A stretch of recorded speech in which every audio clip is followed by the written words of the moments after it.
Zimbabwe దేశం పాత రోజుల్లో రొడేషియా అని పిలిచేవాళ్ళు. దాదాపు 40 సంవత్సరాల పాటు ఒక నియంతలాగా ఒక ఆయన పరిపాలించాడు. ఆయన పేరు రాబర్ట్ ముగాబే. 2017 సంవత్సరంలో ఆయన పరిపాలన అంతమైపోయింది. జింబాబ్వే మాత్రం ఆర్థికంగా బాగా చితికిపోయింది. అన్ఎంప్లాయ్మెంట్, నిరుద్యోగం చాలా, అక్కడ పేదరికం, ప్రజల్లో చాలా మందికి అక్కడ తిండి దొరకదు. అంతెందుకు, జింబాబ్వేలో ఇన్ఫ్లేషన్ 50-55%, భారతదేశంలో 4.85% అలా ఉంటే అక్కడ ఇన్ఫ్లేషన్ ద్రవ్యోల్బణం దాదాపు 55-60% అనమాట. మనం చూసాం రకరకాల దేశాలు, వెనుజులా, అర్జెంటీనా, బస్తాల్లో డబ్బులు వేసుకెళ్ళినా అక్కడ కొనుక్కోవడానికి సరుకులు కూడా రావు. అంటే ఇంట్లో బ్రెడ్ ఇలాంటి కొనుక్కొచ్చుకోవాలంటే గన్నీ బ్యాగ్స్లో డబ్బులు వేసుకెళ్ళాలి. దాదాపు అదే పరిస్థితి జింబాబ్వేలో. Zimbabwe multi currency system follow అవుతుంది.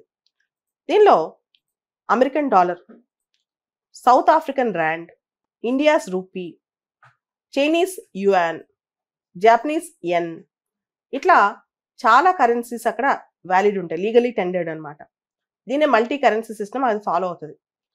కానీ ఆలోచించాల్సిన అంశం ఏంటంటే దీనివల్ల లోకల్ జింబాబ్వేన్ కరెన్సీ చాలా వీక్ అయిపోయింది. అక్కడ ప్రజలు దాదాపు 80% ట్రాన్సాక్షన్స్ అమెరికన్ డాలర్ మీదే చేస్తారు, డాలరే వాడతారు అక్కడ. డాలర్ ఎక్కువ బలపడుతున్నప్పుడల్లా జింబాబ్వేన్ డాలర్ వీక్ అవుతూ వచ్చింది అనమాట.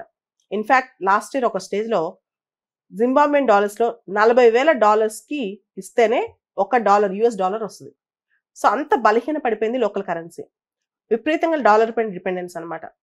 దీన్ని మార్చడానికి ఒక సొల్యూషన్ లాగా రీసెంట్గా జింబాబ్వే ప్రభుత్వం ఒక నిర్ణయం తీసుకుంది.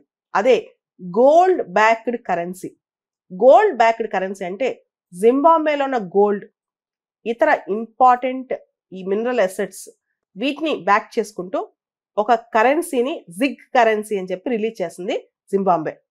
21 రోజుల లోపల ప్రజలు వాళ్ళ దగ్గర ఉన్న కరెన్సీస్ ఇచ్చేసేసి ఆ జిగ్ కరెన్సీ కొనుక్కోవాలని చెప్పి టైం కూడా ఇచ్చింది అనమాట, లోకల్ కరెన్సీస్ ఇచ్చి.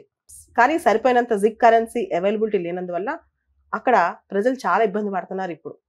ఇన్ఫ్యాక్ట్ స్లోగా అమెరికన్ డాలర్ మీద డిపెండెన్స్ తగ్గించడానికి జింబాబ్వే ఈ చర్య తీసుకున్నట్టు తెలుస్తోంది.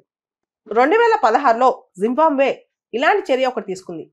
కొత్తగా బాండ్ నోట్స్, కాయిన్స్ అడాప్ట్ చేసుకుంది అమెరికా ఆర్థిక మద్దతుతో.